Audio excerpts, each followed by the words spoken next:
Chairman, the board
chịrị ndị Council of Chiefs na Dallas. Biko bụ Dallas unu ga-eme ọgwụ aka president yu. Ndị Igbo ga-ere Chief Sam Nwankwo n'Oriakụ ya ebe ọlụche n'ebe ndị ga-eme ihe omenala. Ihe music is Chief Sam Nwankwo na Lady Lilia Nwankwo Lord Because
President anyị nwere ndị president ụlọ ọbụla ya otulie ụzọ elimba osi ụgbọ na bihe ha gara aga nnukwu ọrụ ka ọrụ n'aka president ndị organization anyị nwere arụ ya ka ọrụ n'aka ndị otu ọrụ n'aka agaghị isi ọrụ ọrụ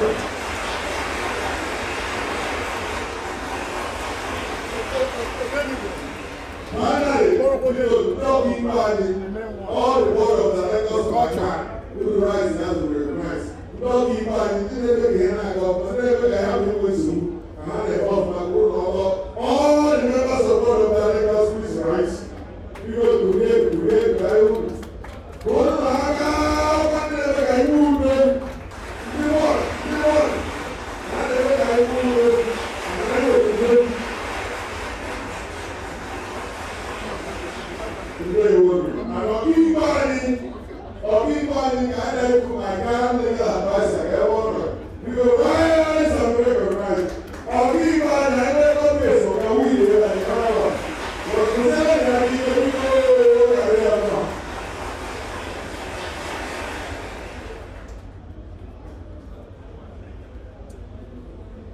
Tòbí ọ̀dọ́ tẹ̀sẹ̀ ọ̀mọ́nyí ẹ̀ẹ́dẹ́sẹ̀ àdìgbò ọ̀mọ́nyí ẹ̀mẹ̀rẹ̀ ọ̀kí igbe. Ọ̀kígbe na-eji iche, ọkígbe na-ewume ndị na-ese ndị na-aga aga ma ndị na-aga aga. Biko ndị Dallas biko ha bụ kpọrọ n'aka George Anyam na die bido na ha bịa na high table. George Anyam ọnwụ nwaanyị ka ọgwụ bie ụwa nwaanyị a na-aga ezigbo n'ozu ha mere ndị bekee na-ebe ọya George. He said, "What George? What is your prophet? What is your song? You pray God." Okay, as your answer, yes. Finally, we better get the royal Navaria. We gotta see, better get the royal Navaria. We look to me. I can't executives. We can't lose it. All of you guys, I saw that I got the executive. I'm a fraud and a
wee sị ka anyị bụrụ okwu ekene wee bute n'ihu n'ụbọchị taa.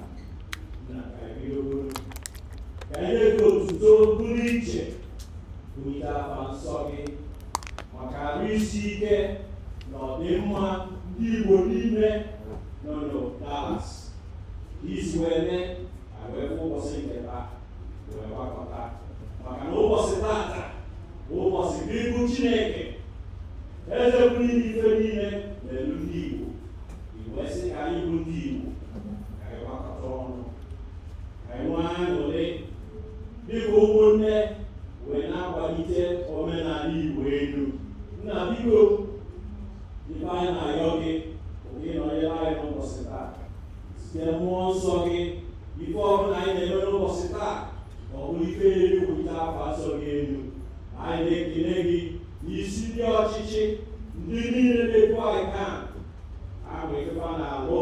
Nna biko kpefa na-echebefa ndị niile mee ka ọgbaka ụlọ ife ga-aga n'iru n'ụbọchị taa. Nna anyị na-ekelefa anyị na-ayọ gị nna anyị nwabụ ndị Igbo wepụrụ anyị mgbakasị ahụ, wepụrụ anyị nsogbu ka anyị were obi nwanne na ofu obi n'aka ebe ndị Igbo nọ.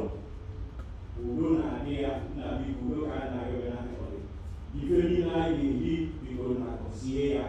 Ụmụnne anyị ndị nọ n'ụzọ anyị na-ayọkwa gị biko ka idubefa ọ ga-abụ bụrụ anyị emesịa ife anyị ga-eme n'ụbọchị taa.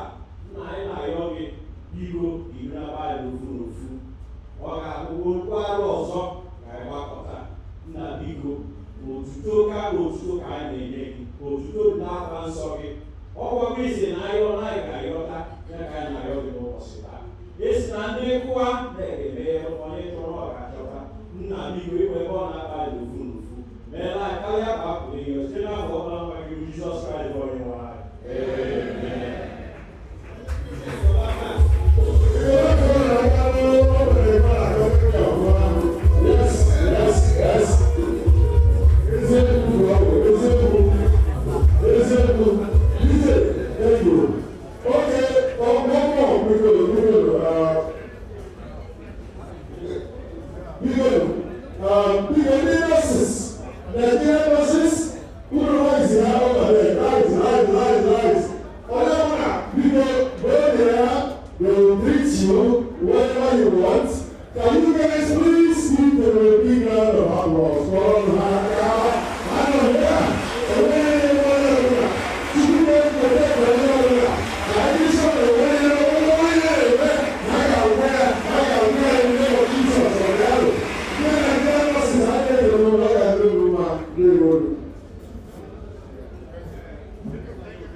His Royal Highness, Royal Highnesses,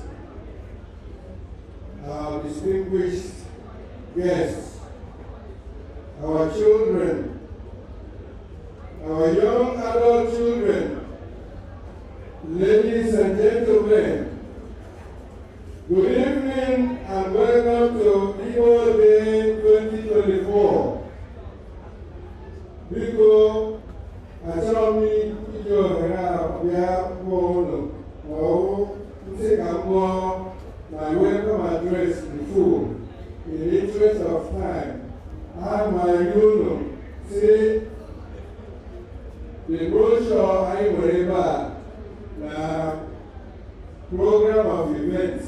Biko, unu spend one moment ka unu lee anya na the text, full text of my address.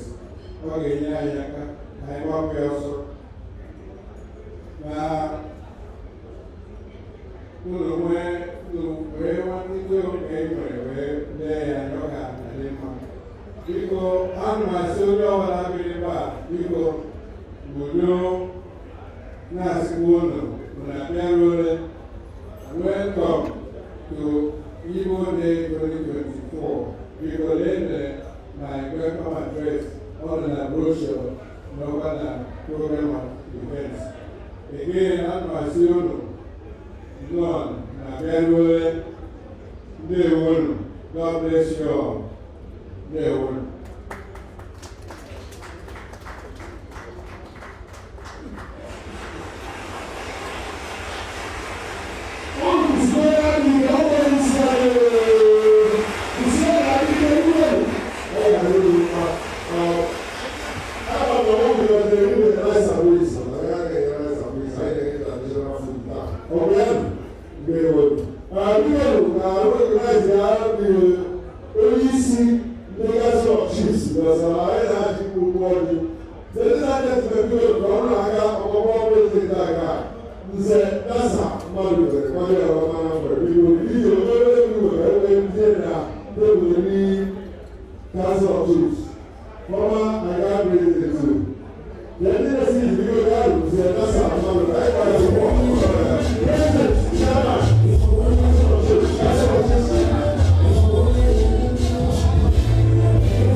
Okay, thank you. Thank you.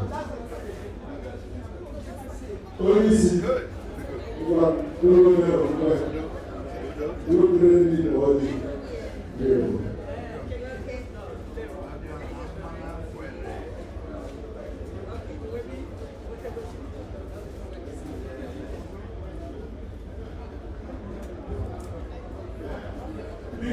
I have to follow protocol. I have to follow protocol. Yeah, I have to follow protocol.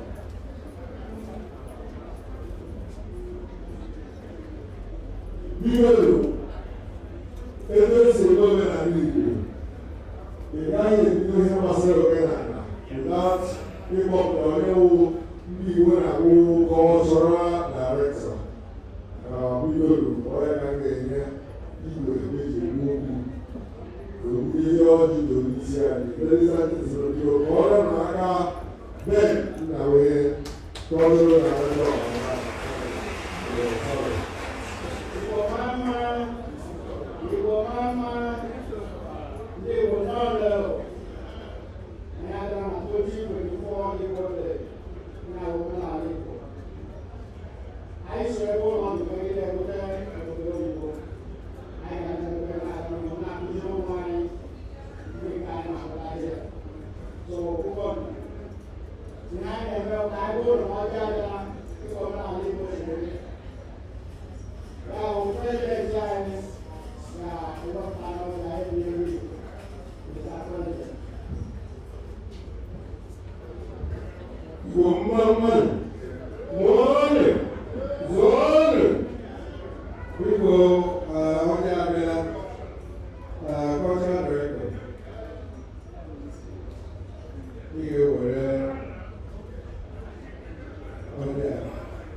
Chairman of Council of Chiefs.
You can go.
Thank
you.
Please, everything is great. Everything is something. That's the loss. Please.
Association, Cuba National Association, USA, DFW, Cuba Aborigine,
Yes.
Students, first, chapter president, ticket that one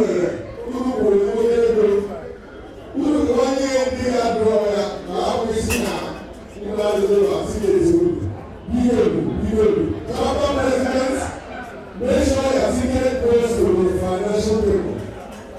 Number two, the young ICANN professional adults. This is our table right here. Standing right here in our table. We want the professionals. Now, there are so you know how to have a to have prayer by force. Who do ever who they are the lawyer.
Madam Teresa Ndukwe and Madam Susan Eduardo Nelha.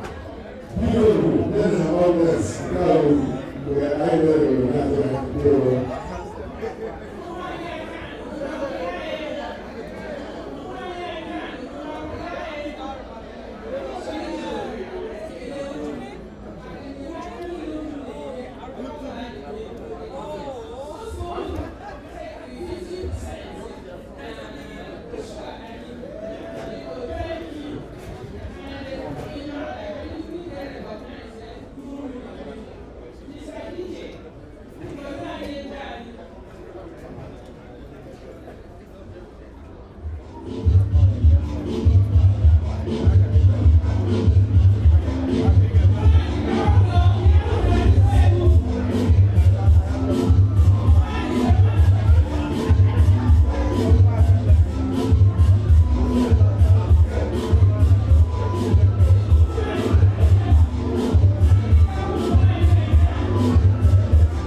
Said it was interrupted.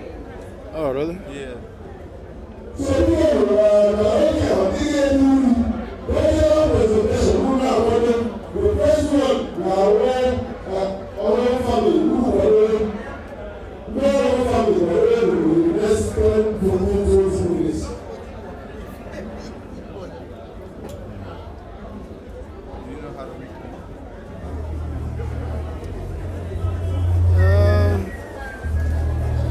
Okay, it's connected now. Yeah. Did you eat? Huh? Huh? Okay. Go ahead and eat. I'll use that camera. Yeah. Let me put it there. I'll eat for like Huh? 10 minutes.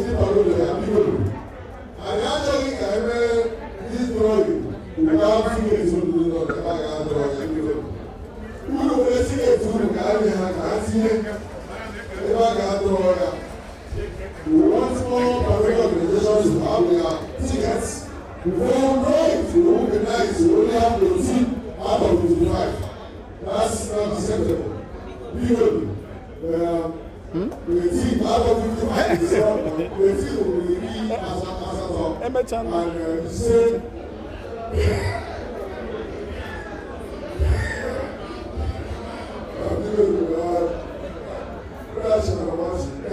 So please, present their raffle ticket. You have 10 minutes to go send their chapter raffle tickets. You know, I'm feeling a door. We have to do that door.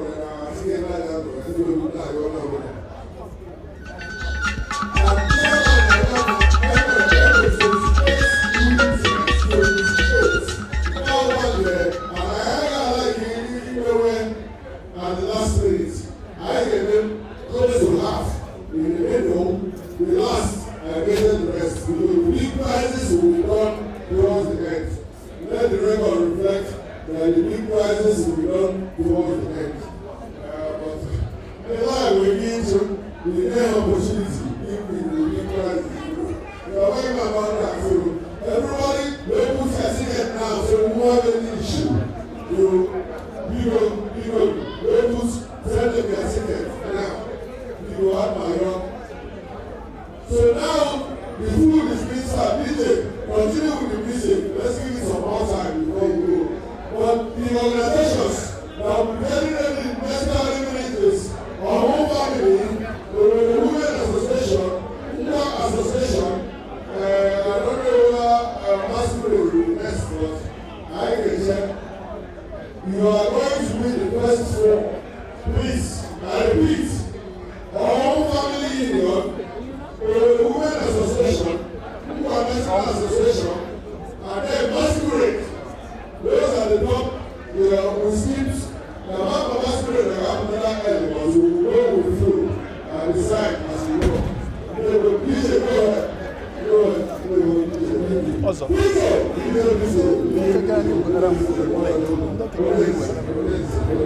Ndeke gani arabe plate. It's a plate. Ndeke can one plate. Okay, for how? There. Where you black? You never just see some of the okay, so how to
If you look at our program, I am going to do one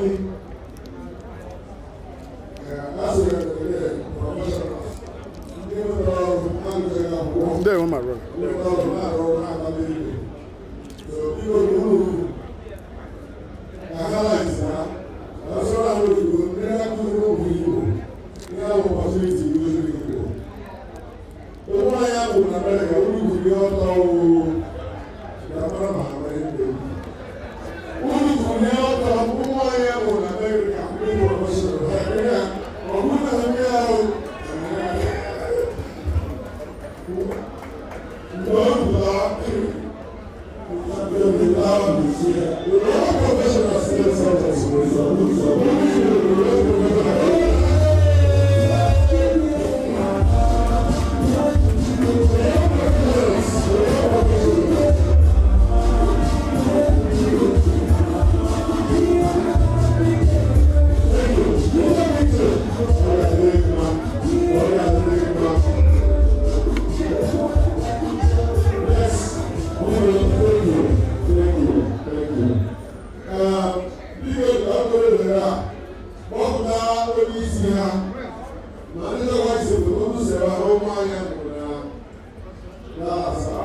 Okay, go ahead.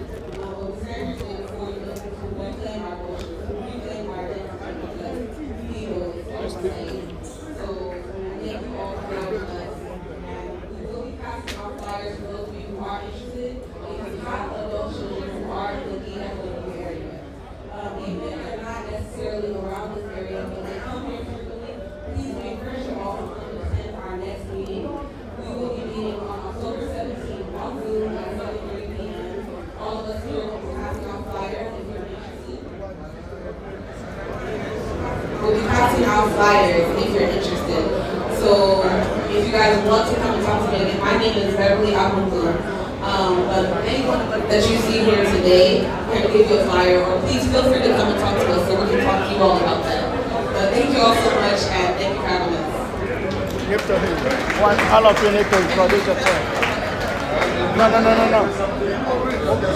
Just two corrections. I'm going.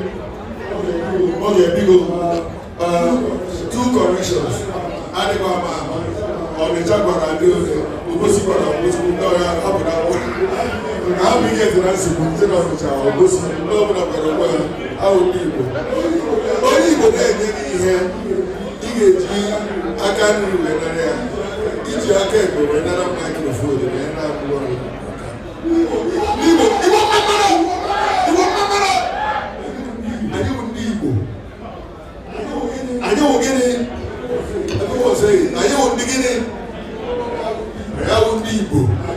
I don't need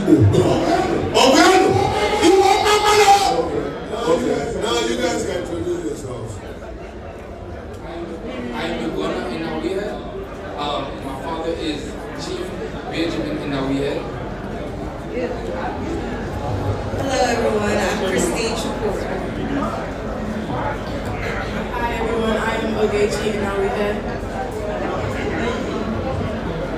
Hi everyone, my name is Crystal Andele.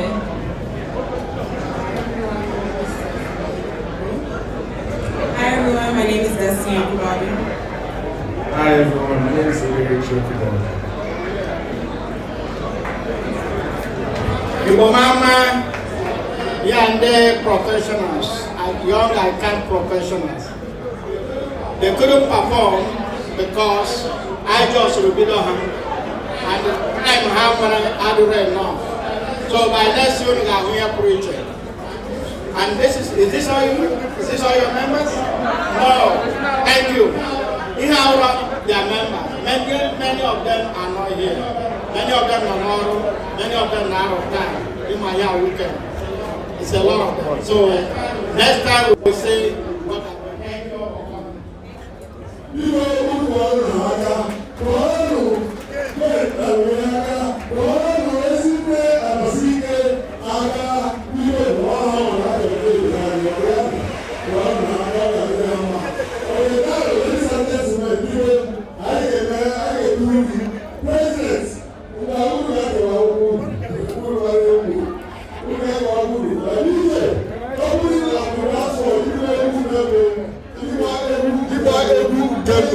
Presence, God chairman, who be there for that opening of the dance floor. The dance floor is going to open now. DJ, we're ready.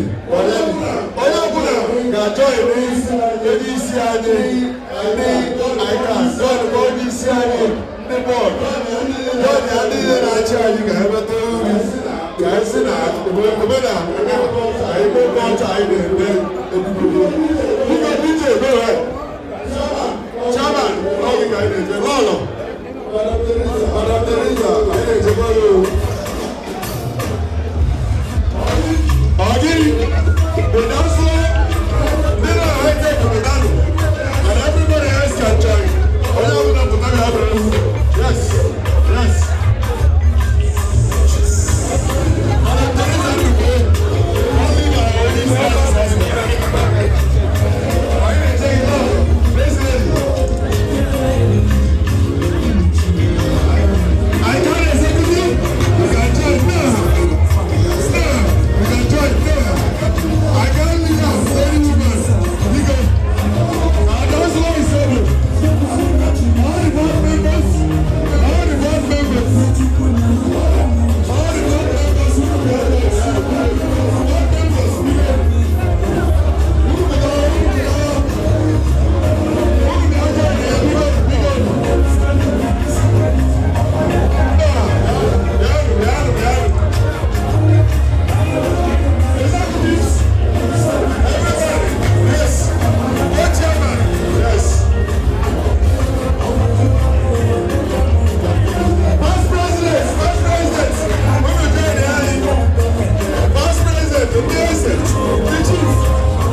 Morning. On the mount. Good job. Good job. Good job. Thank you. Well done.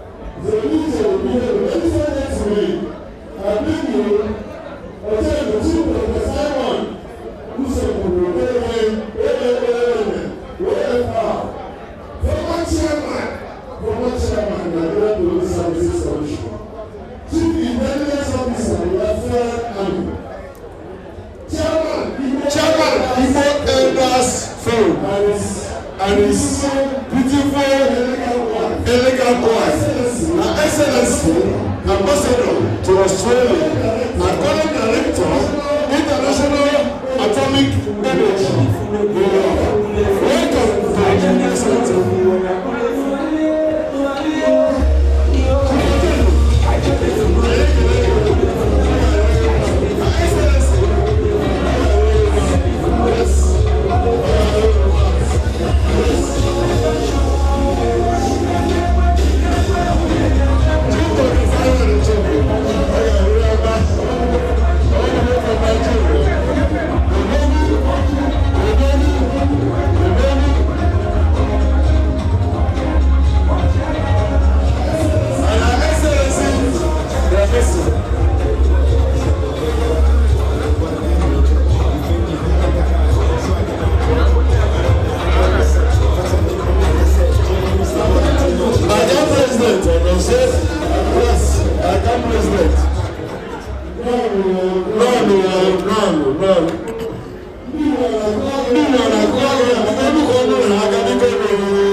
live stream studio.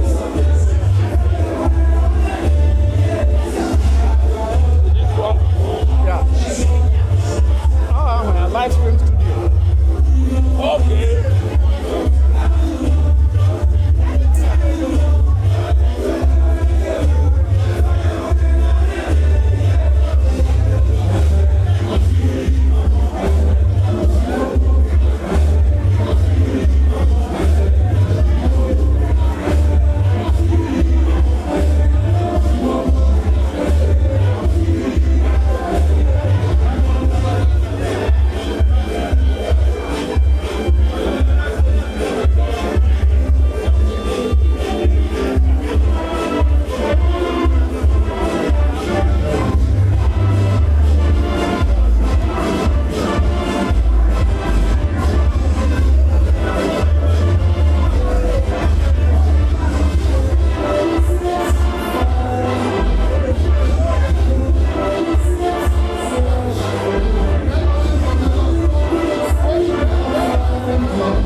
It's ready. Bingo! DJ! What is that? Okay. So cheap.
I can't mama agaghị dị ya ọya anyị na-ekpe ekpere ka ọ na-eme. They are ready, right? I know they are ready. DJ!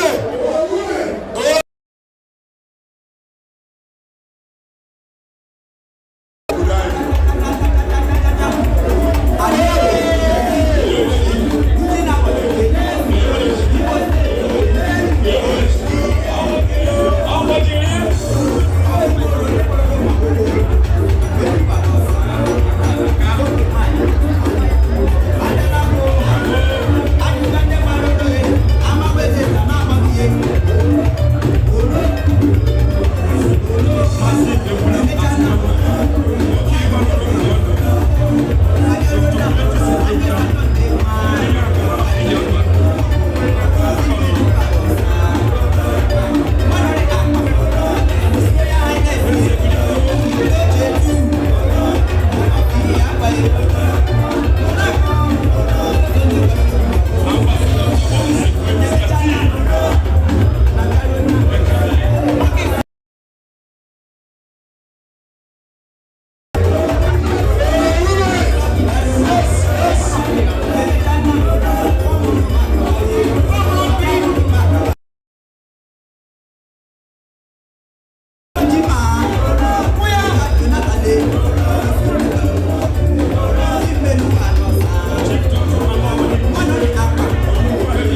I'm playing with you all.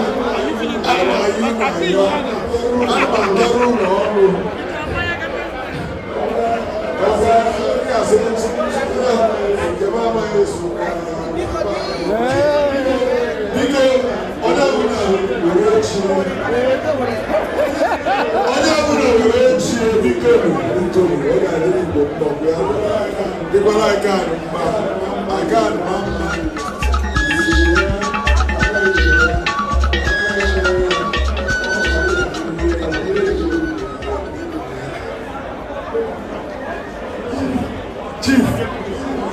Chief is looking at I said, my God, I got it there. I got it there. Well, Chairman, Chief, I got it there too. So, ladies and gentlemen, can we get seated, please? 5 minutes. 5 minutes. I know who are nationals getting ready. Who are national, please, another 5 minutes. Who are national? 5 minutes. You guys wait. Because everybody gets it down. I believe with you, I don't know how you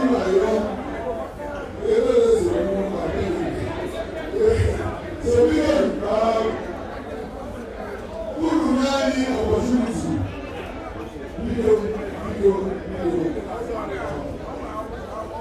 Thank you. Thank you. Thank you.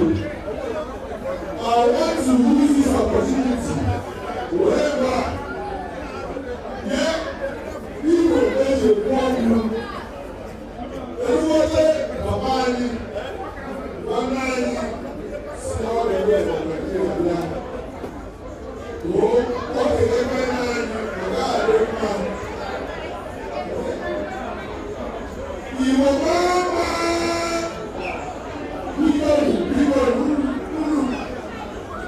give me this 1 minute of silence. All the very important that we do this.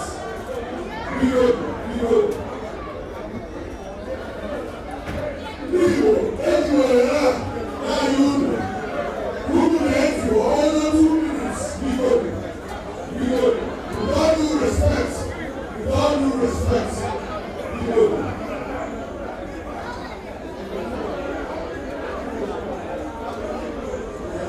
So because I'm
Igbo anyị ga-eme ọnụ n'agụrụ na detu nwanyị nne bido na prọfesọ Benwabeze na Kenụaya wee banye na Dr. Felike Jibe n'afọ akwa si na wee banye na Dr. Onye ọnụ wee si na wee banye na Ifeanyi Sinetọ Ifeanyi Ụba Ekwefu ụzọ na Nnewi wee si n'ebe a wee banye onye nke onwenu sima n'ebe a wee banye number one citizen n'ala Igbo who President General of Ọhaneze Ndị Igbo in person of Engineer Chief Dr. Emmanuel Iwenyanwụ aha ejeje mba n'ala Igbo wee gaa na-aga onye anya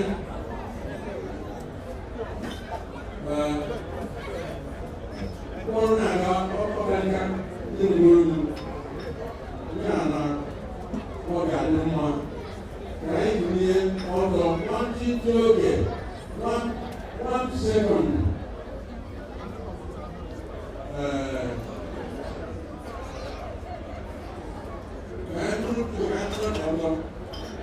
n'aba ndị nwụrụ anwụ n'ala Igbo oge ndị oge ndị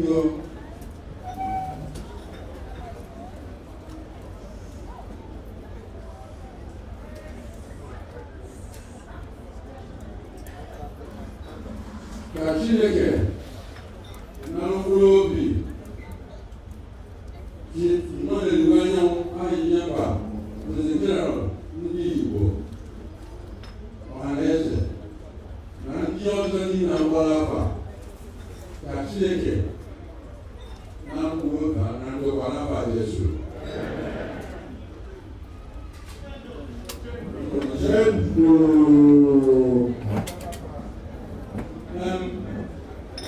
nwa m ewu oge ụnụ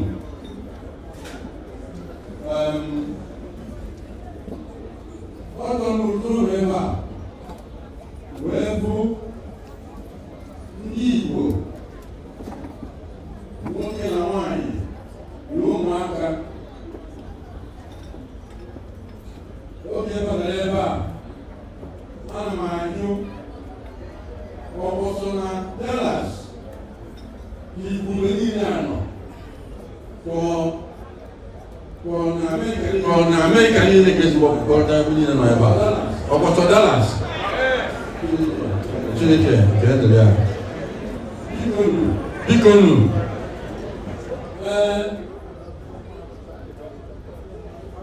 o jego iji wee na-abịa na America iji wee na-ekwu okwu n'otu a na-akpọ World Igbo Congress kwa afọ ana m abịa n'ebe dị iche iche ọ na-eme ọgbakọ wee na-ekwu okwu ọ na-asọpụ m na ọ na-abụpụta okwu na-asị m biko na ọ ga-adị mma ebe abụghị akwụkwọ a ga-ede ihe ndị mmadụ na ọ ga-adị mma afọ nke ọzọ na-abịa tupu bịa kpọkwa obodo ọzọ ama ana m abịa mana ọ bụrụ ihe ebe ọ bụla ebe nọ na-ajụrụ m ase wee bụrụ na mgbasa n'ebe World Congress nọ otu aka otu a na-akpọ Pan Ndị Igbo Foundation otu ndị Igbo na 1998 eji wee banye oge ndị amị si na ka ha go back to civilians si nwee politics wee lebe politics wee si na ga-afọm pati mana pati a ga-ahụ People's Democratic Party mana a ga-abanye ọbụla individuals nọ by associations. Dr. Alex Okweme wee kpọpụ ndị Igbo n'Enugu wee si na Awụsa nwere arịwa ndị South West nwere nkeba ndị South South nwere na ndị Igbo ruo ofu n'afọ anyị ga-ewe banye wee si anyị nwere n'afọ a na-akpọ People's National Forum wee banye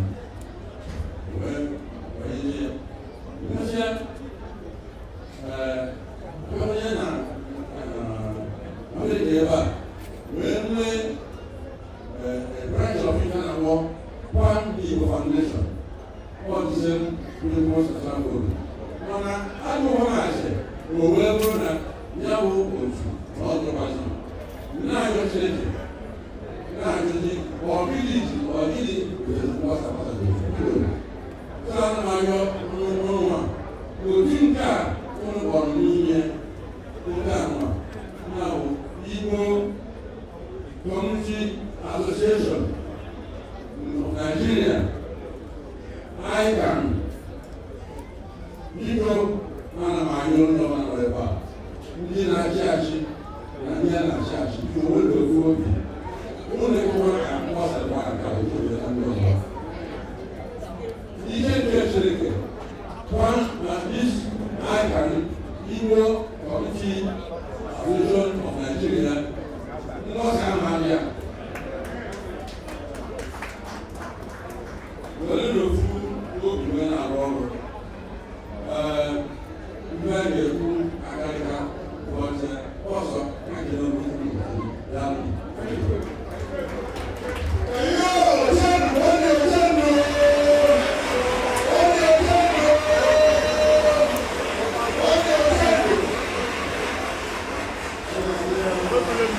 Thank you.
special announcement.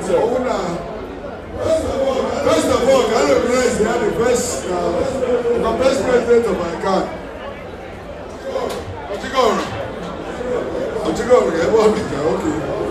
Okay. I wanted to recognize him. But anyway, because I am of fundraising.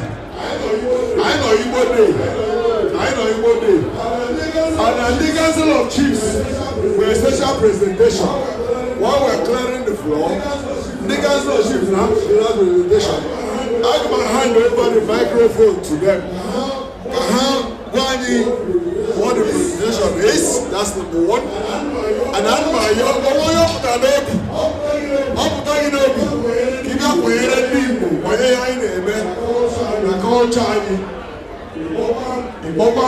take a microphone. Away went for us with Danny. And then went so. Our fundraising again. I repeat, our fundraising. Away went to supporting people. See, we will come to you and give you the microphone to Dallas. And also, the next group we are now.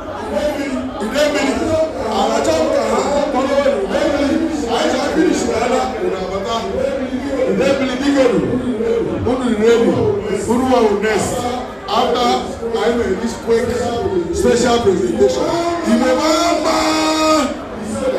said, Mama, I got Mama.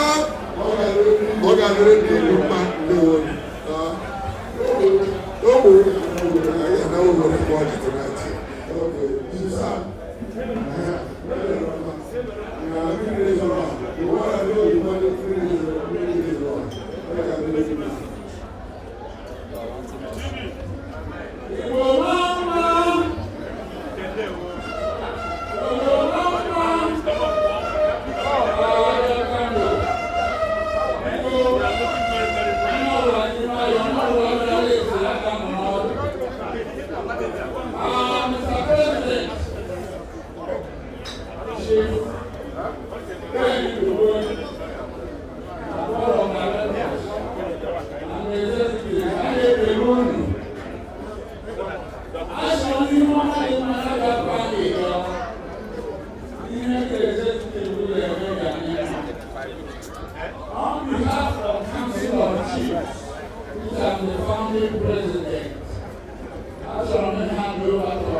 Because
Like,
Thank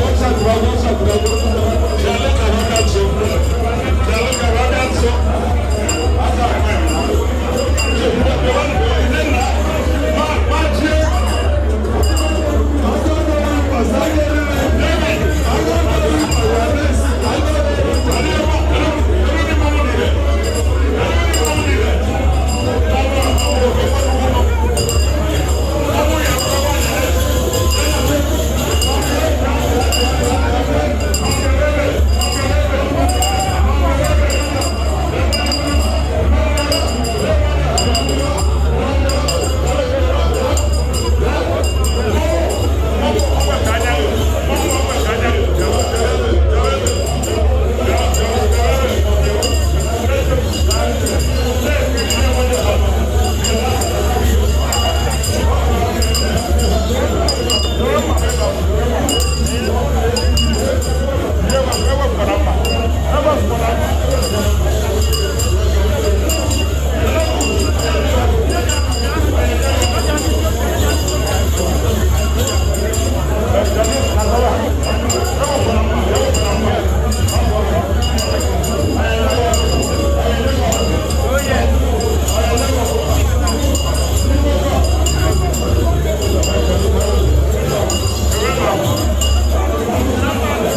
Charlie Poe.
All the presidents, I know my big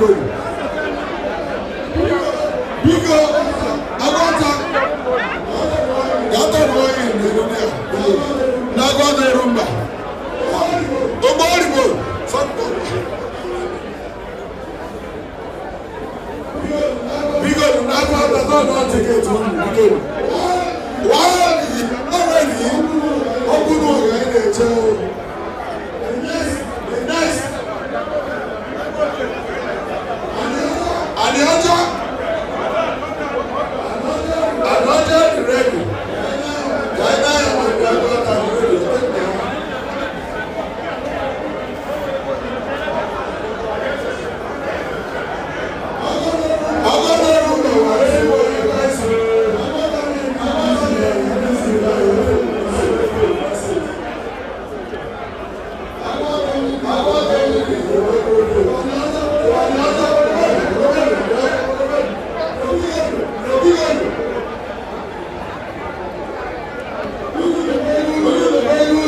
from now, we're going to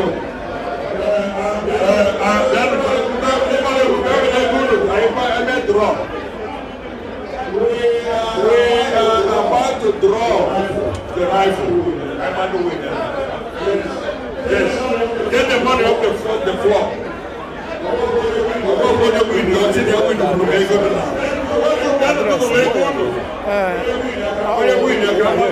Address, 2425.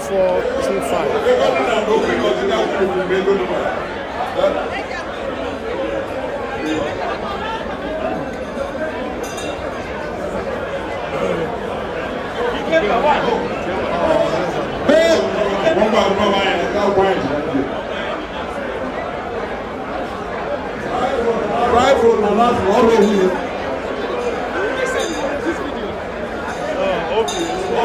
No comment the money. Let's get the money off the floor, please.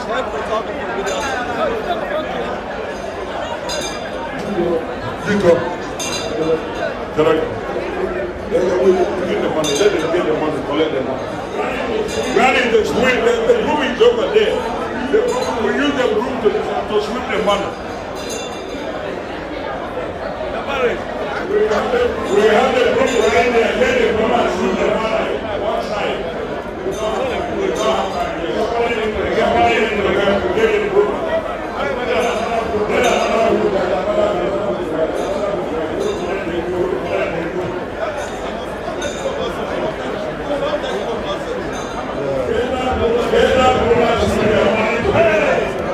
It's a natural. It's on top. Okay. Needs to be charged.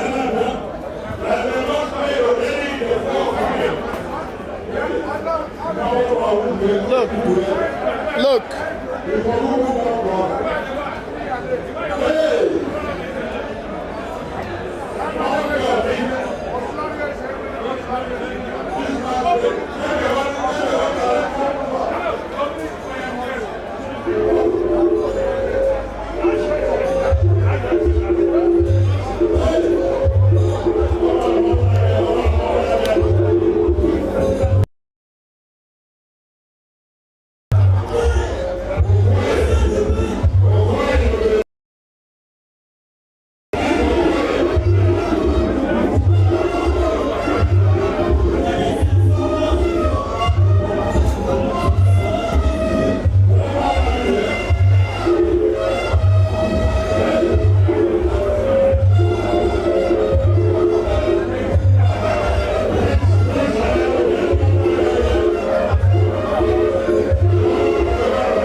The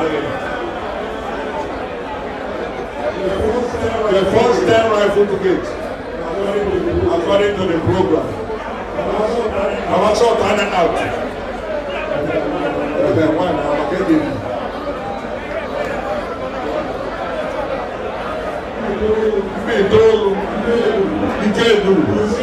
You said it. Can you even look up here? No. I know. Jump. I can't do.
What did you say, Chairman?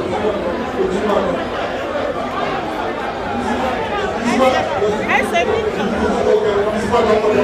are next. We love you. We love you so much. You are next. Clear the money. Clear the floor.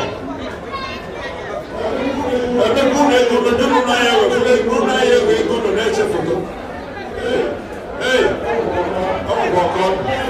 Never believe it's in a higher level. Sorry for you. Hey, what are you having?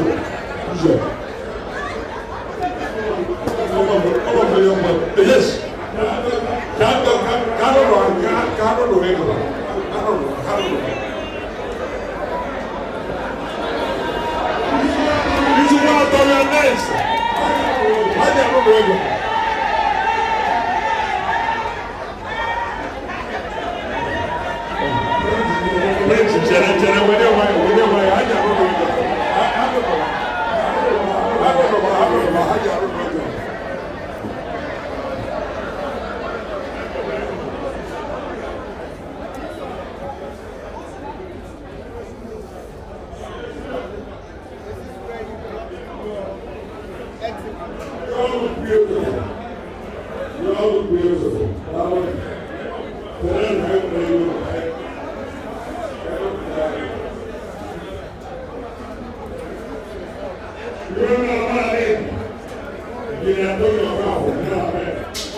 so much. The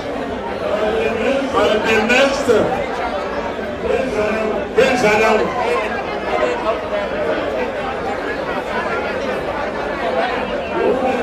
Who's the next group coming? Are they ready? Get the money on the floor. Put the money by the side. Wake up, nobody. We need to put the money by the side.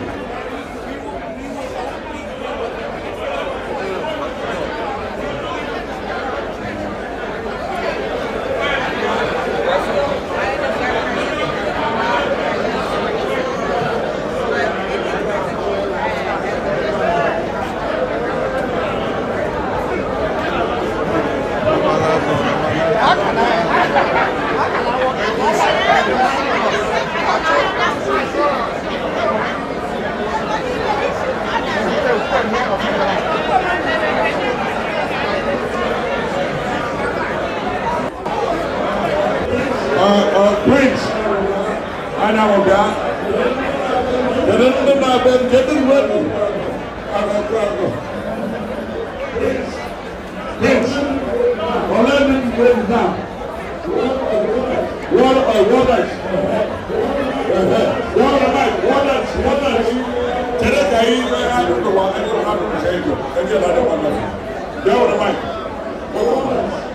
What else?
Yeah. Yeah, you shouldn't have waited.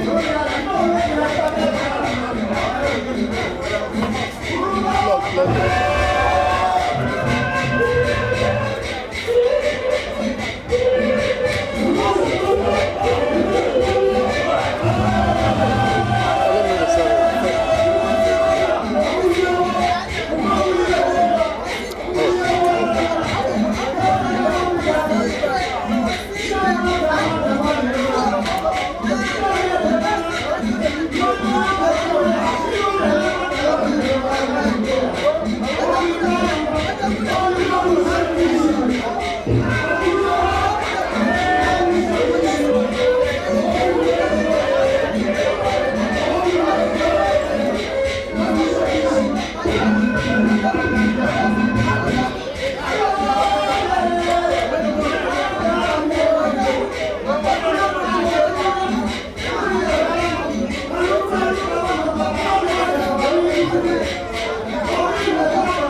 wonderful occasion.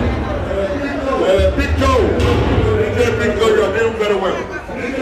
Big Joe,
tonight, I call the judge, St. Charles of Monica.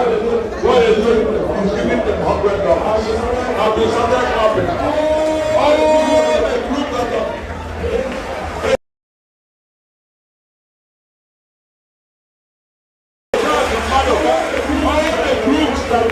tonight, protect our culture. I'll call the St. Charles of Monica. He's giving them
because of time. Yeah, because of time.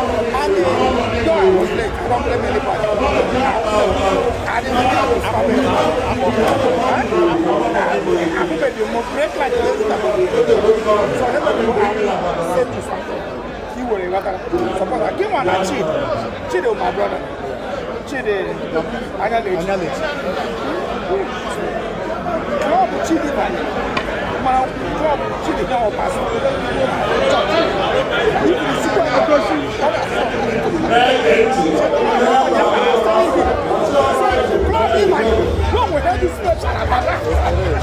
So I will send you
I don't avoid that fire extinguisher.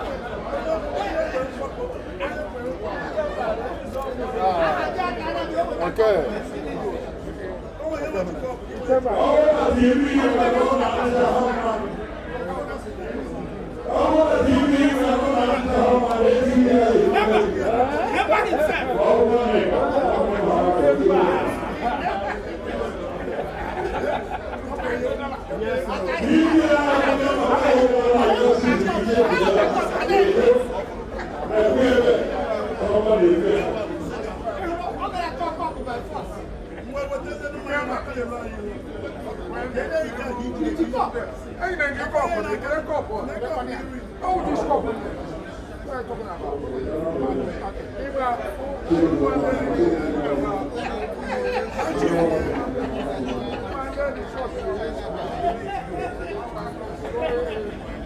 You see it, you know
I think we're good. Yeah. Oh, let's pull a chair. Pull a chair. Okay.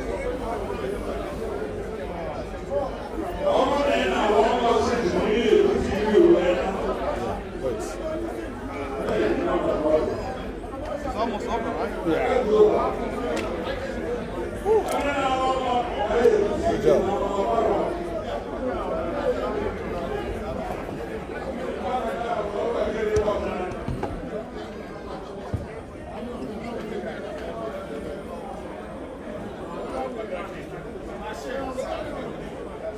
Morning arrival comes, Kaketa. Babu nama di Victor Mahari. Dia berada di Lalu.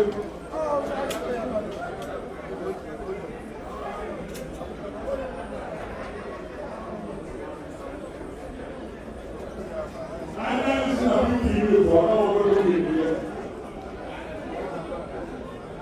Ya, dah pilihan. Dah pilihan.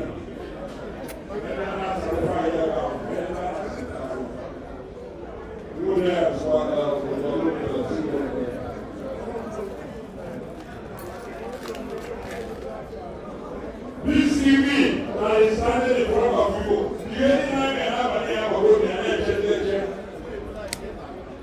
Everything we have done tonight is already in the TV. Your picture is already in the TV. Let's go. Living yourself, your image is already in the TV. Even in where your picture is already in the TV.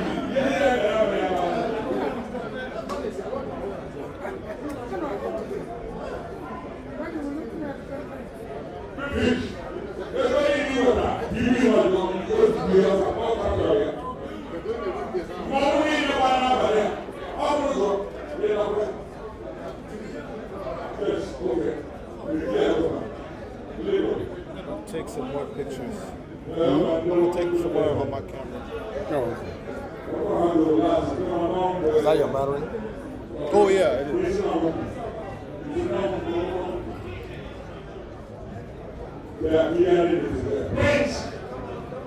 Prince said, "Let us wait."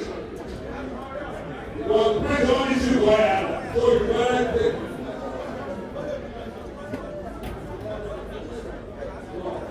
Prince, sure, that's here.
We need a name of parochial that have come in their village.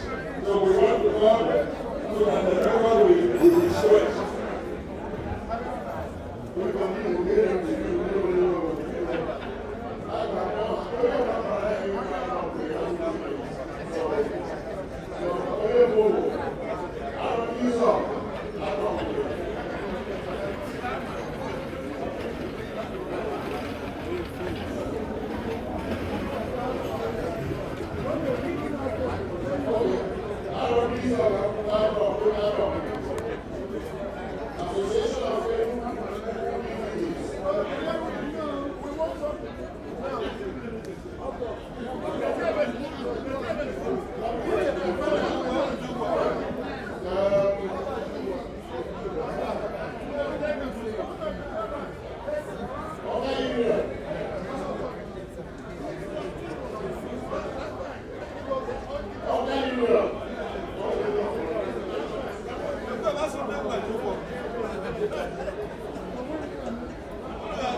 Because we want America, only women, every one of you will. We want America, only women, one of you will. Well, please,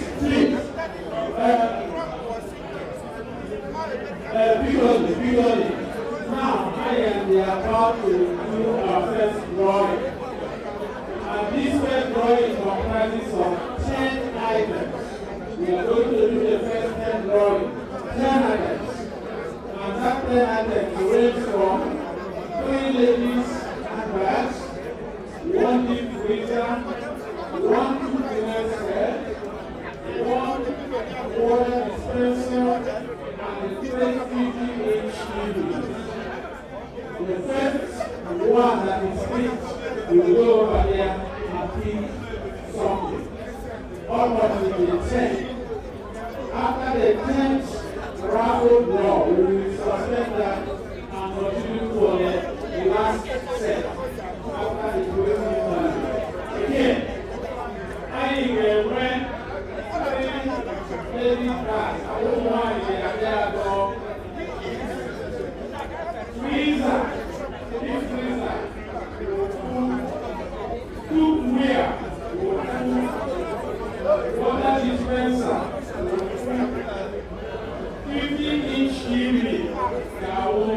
three, all together. Now, we're going to roll the dice, and I will call up on the chairman will call somebody from within the audience here. It could be a child or a teenager among us, the form and draw from 1 to 10. We don't have any, we have account professionals here. We can use them for these purposes. Alright, so I'm looking on you.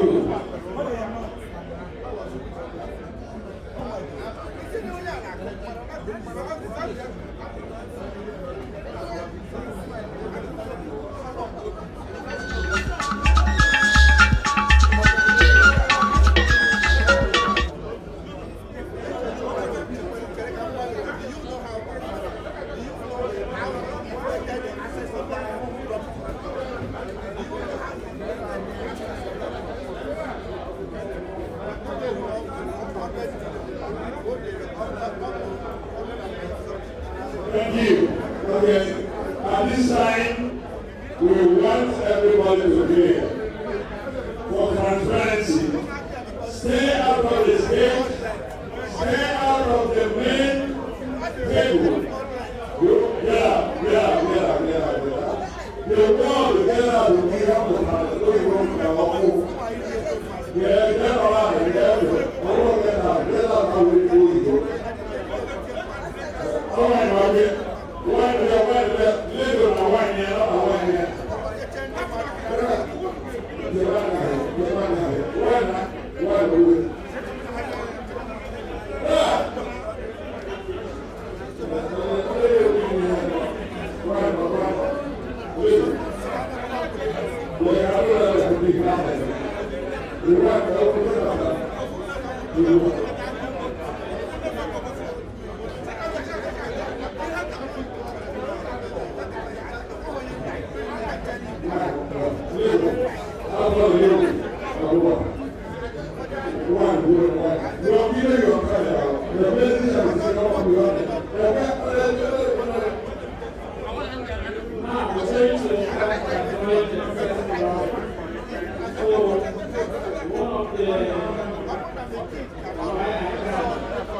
here.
Please, can you give one more?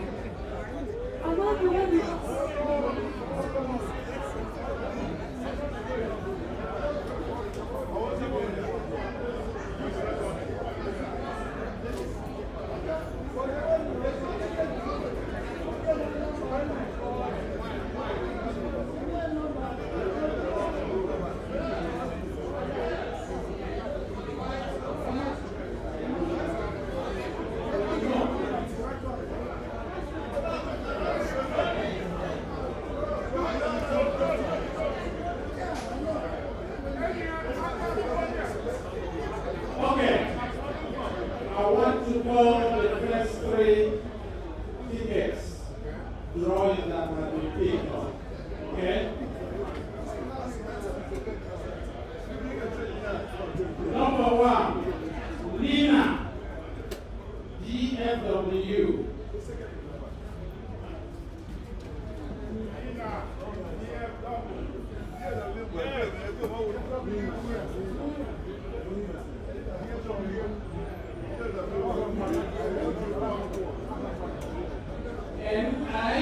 NINA, DFW, ticket number 1523.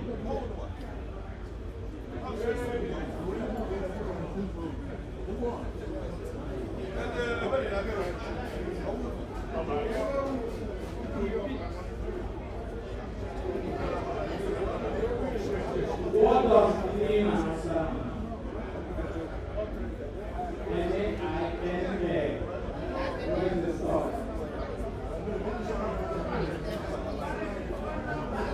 There is no phone number on this. It's ticket number 1523.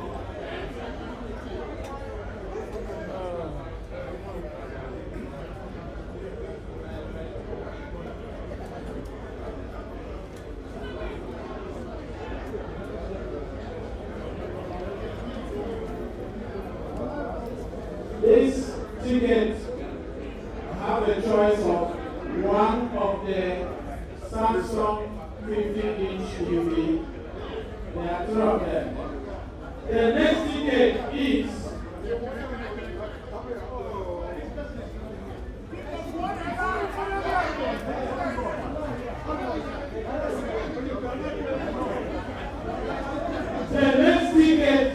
ticket number 2169, IMCA. MCA, ticket number 2169.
The three.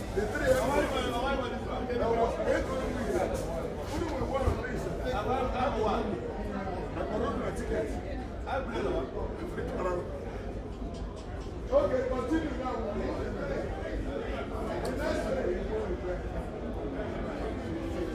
Now, the next readings is for the ladies' handbags. The next read is for the ladies' handbags. Ticket number 0769 ESPU 214-299-2958. ESPU, ticket number 0769.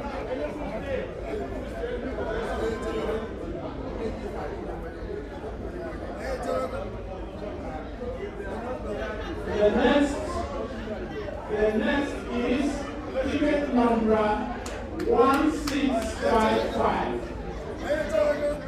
1655.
This is one of the ticket number 0769 ESPU, one of the ladies' handbags.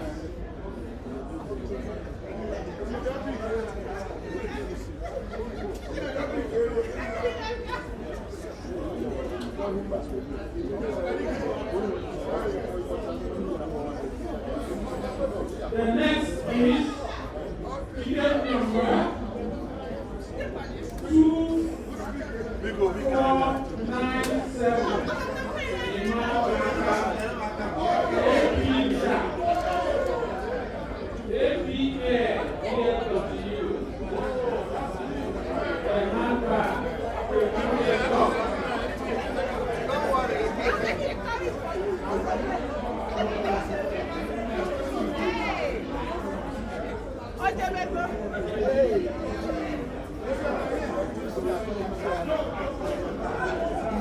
The next one for bag.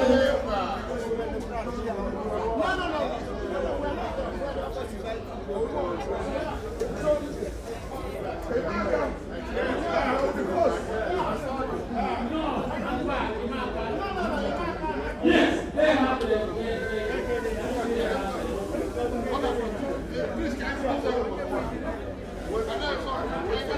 next for the handbag. The next one is 1655.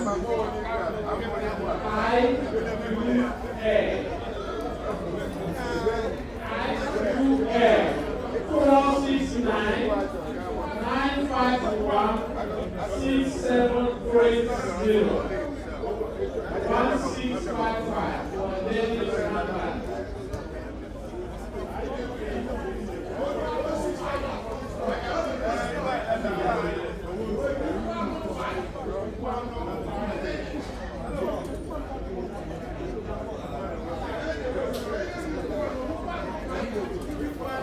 Okay.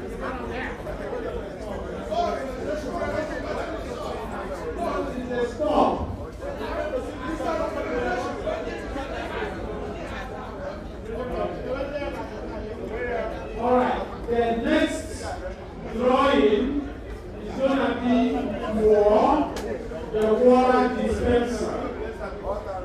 Water dispenser. The next one after that will be for the deep freezer. The third one will be for the cook freezer. The drawing, the next set, starting with the water dispenser.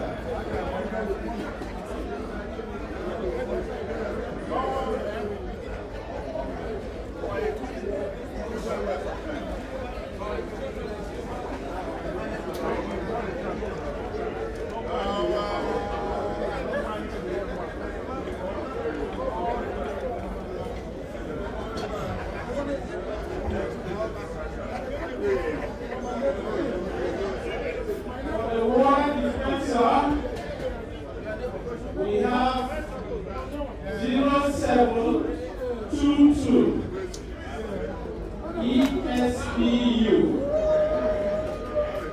0722 214 299 2958.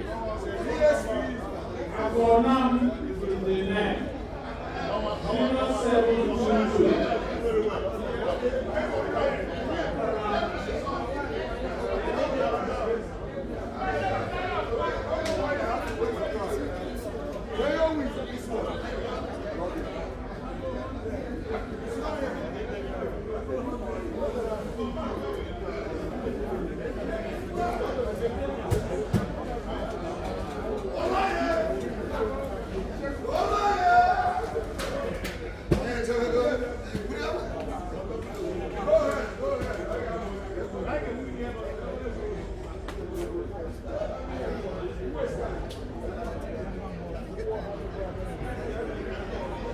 The next is for deep freezer.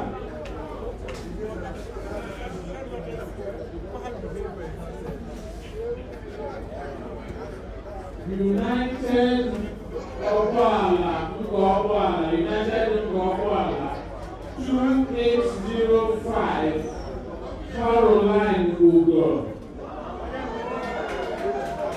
2805, Caroline Ugo.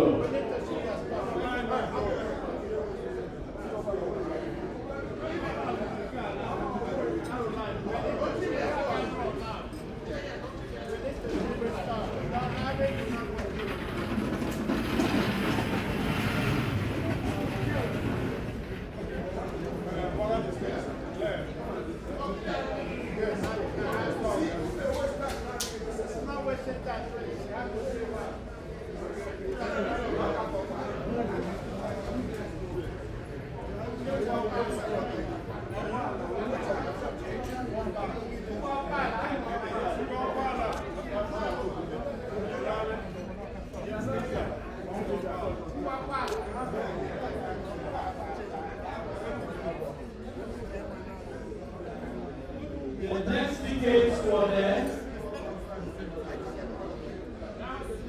cookware. The cookware set.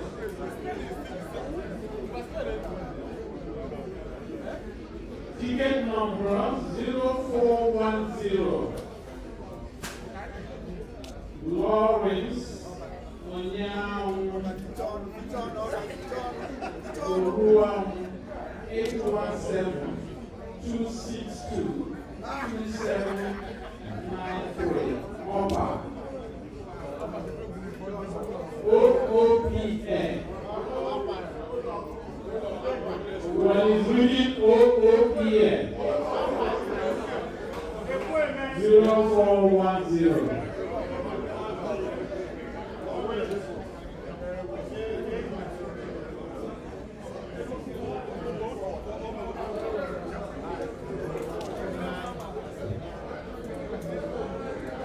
Now we have the last one in this round, which will be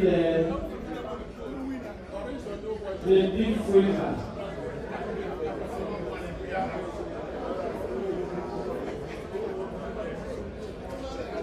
The next and the final one in this round will be the deep freezer.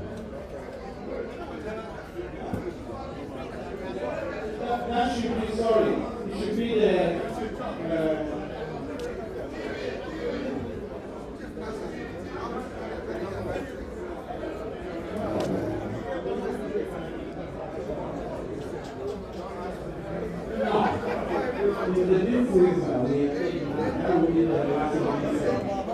That could do it.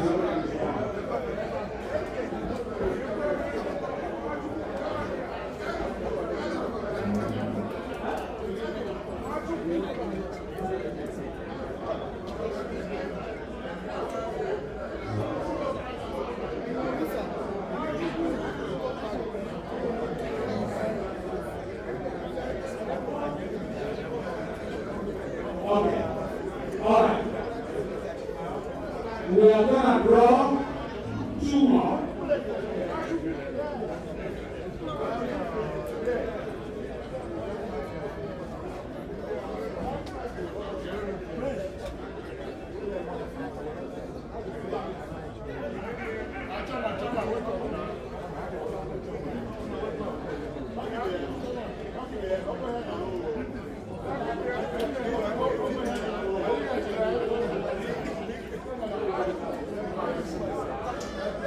We have 2 more 50 TV. The last one.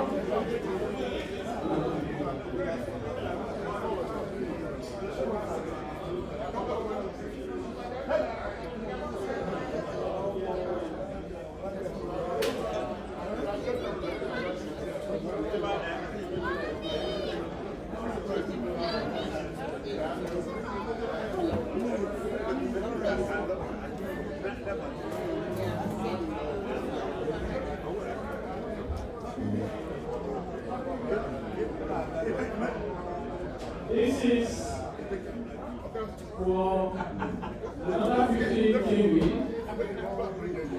Ticket number 0143. 0143. Phone number 919-272-7215. 919-272-7215. 50-inch TV. Ticket number 0143.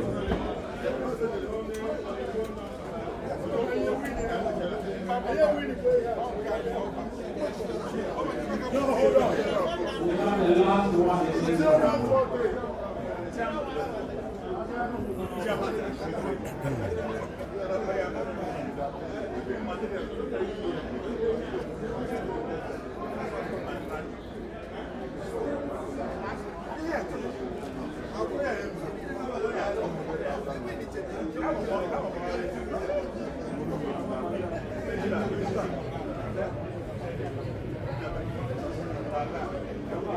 This is the last for the 50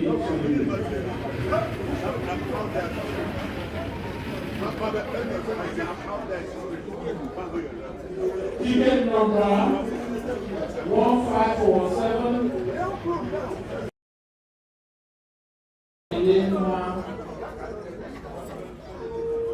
972 375 3313. Then NUO.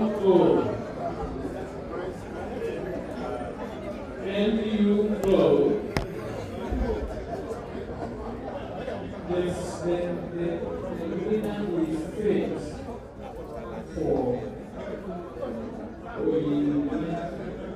Oyinema. Faith Oyinema 1347. That is the ticket. The last 50-inch TV.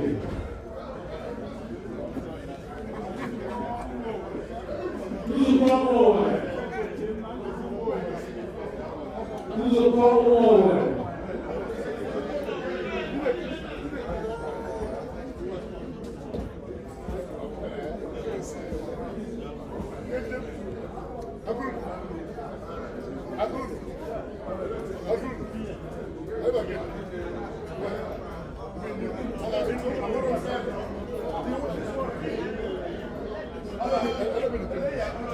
I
Ihemba. Odawan.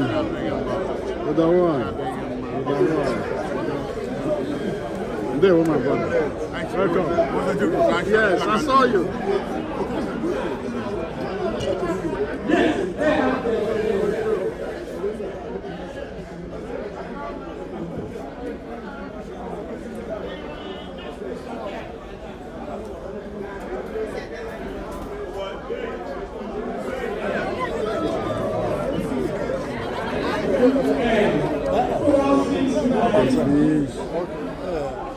One day I'm working.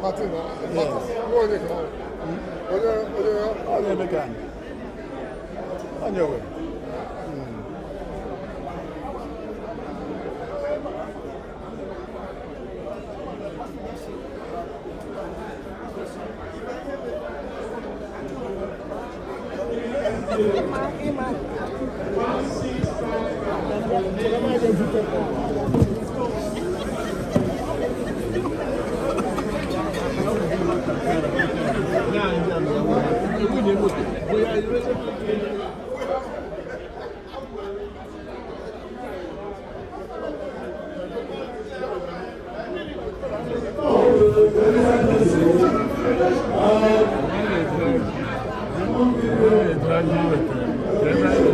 I bring it to the business. You got everything.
Please, I don't know,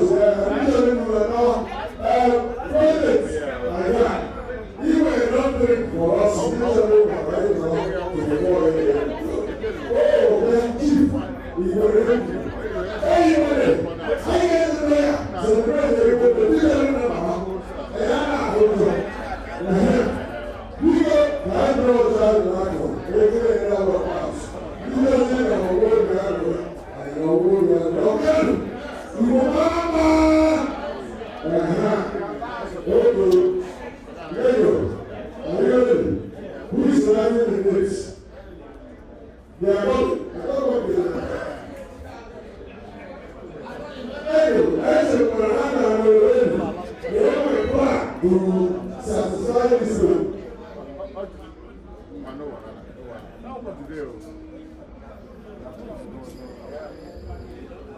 Okay, people, ask them for all who use this. So, they are trying to bring all these